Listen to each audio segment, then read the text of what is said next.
Bueno, se trata de un sondeo digital que hemos llevado a efecto por mandato del directorio del Instituto Boliviano de Comercio Exterior entre los días 7 y 11 de septiembre, logrando 1021 respuestas, a partir de las cuales hemos sacado las conclusiones, las expresiones a 8 preguntas cerradas que se habían planteado. El 98% de las personas que han respondido han manifestado no estar de acuerdo con los bloqueos y más bien instar al diálogo para solucionar las diferencias o resolver las aspiraciones que se plantean. Este 98% además dice estar en contra porque los bloqueos dañan la imagen del país, pero también ocasionan perjuicios económicos. Un 97% dice que los bloqueos afectan a derechos fundamentales como son el derecho al trabajo y el derecho a la libre circulación. Un 95% rechaza utilizar el bloqueo como medida de presión porque además en algún momento fue afectada por algún tipo de bloqueo. El 90% dice que el bloqueo debe ser considerado un delito y un 89% sería partidario de que se sancione a los bloqueadores por los perjuicios, por los daños que causan al país. Este daño, ¿cuánto que se ha causado? ¿Hay alguna estimación? Mire, hemos hecho un estudio, la unidad de comunicación del IPSE, en un exhaustivo trabajo de recopilación de información. Entre enero y agosto determinó 146 puntos de bloqueo, pero además 163 días que no hubo normalidad para trabajar en estos 8 meses. Eso significa que las 2/3 partes del tiempo estuvimos con algún conflicto en alguna parte, y eso ocasiona daños económicos y daños a la imagen del país.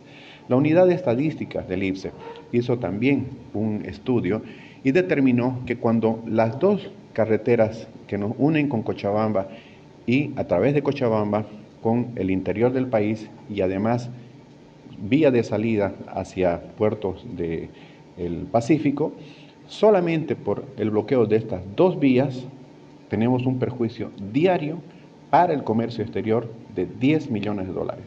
6 millones de dólares de exportación que no se pueden realizar y 4 millones de dólares en importación de productos que necesitamos, insumos, materias primas, maquinarias, combustibles, etc. A eso hay que añadir los otros 10 millones de dólares del comercio interno, que afecta principalmente a productos perecibles, que por ejemplo de las legumbres, las frutas que vienen desde Cochabamba hacia Santa Cruz o por Santa Cruz hacia el Beni. El daño no es solo para nuestra región, pero también ahí están los sectores lecheros, sectores ganaderos, porcinocultor, avícola, que se ven perjudicados en lo que hace a la normal provisión de alimentos, tanto al mercado interno local como el mercado nacional. Hay insumos que tienen que llegar a Cochabamba, por ejemplo, para la alimentación aviar, la torta, la harina de soya. Cuando eso no ocurre, hay escasez de carne de pollo en el interior y ¿quién sufre? El consumidor. Por lo tanto, los bloqueos perjudican a todos los sectores de la economía. Por esa razón es que nuestro directorio nos llevó a hacer este sondeo reflejando la preocupación de los sectores agropecuarios, forestal, maderero, de industria, comercio, servicios, turismo, exportaciones, de importaciones, despachos aduaneros, porque si se perjudica a todos estos sectores que son el alma de la economía cruceña, y siendo Santa Cruz un aportante del 30% del Producto Interno Bruto, le va mal a Santa Cruz, le va a ir mal a Bolivia. En el caso de intentar, por ejemplo, penalizar los bloqueos, ya en otros gobiernos se intentó hacer esto mismo y hubo reacciones contrarias. La norma, la ley, la constitución, los derechos universales dicen que el respeto tiene que ser mutuo. No se trata solo de reivindicar derechos, no se trata de decir mi bloqueo es bueno, tu bloqueo es malo.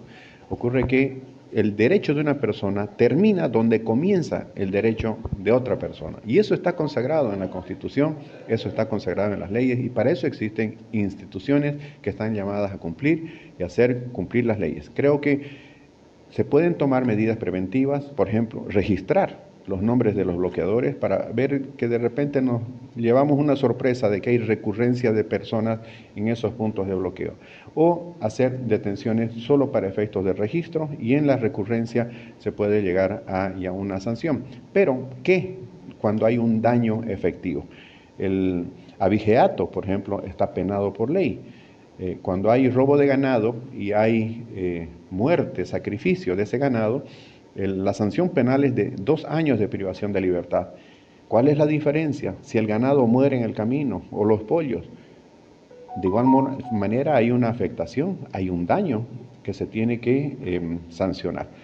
Creo que hay que hacer este tipo de reflexiones. Este sondeo está llamado a aportar con información para que se avance en una reflexión primero, luego en una concienciación y finalmente en sanciones a quienes afrenten la ley y los derechos ciudadanos.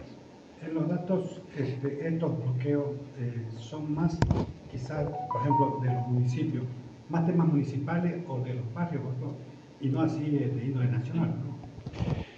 Bueno, en lo que hace a la región, las afectaciones se están dando en los municipios, en las provincias, están afectándose las carreteras y eso nos debe preocupar porque eso es un atentado contra la producción, contra la economía del país, por ejemplo, la exportación, pero también una afectación a la imagen de Bolivia y luego nos preocupamos y echamos el grito al cielo cuando Argentina, Chile, Paraguay y Brasil deciden hacer una carretera sin pasar por Bolivia. ¿Quién va a querer pasar por Bolivia si se va a encontrar con un bloqueo cada día y medio?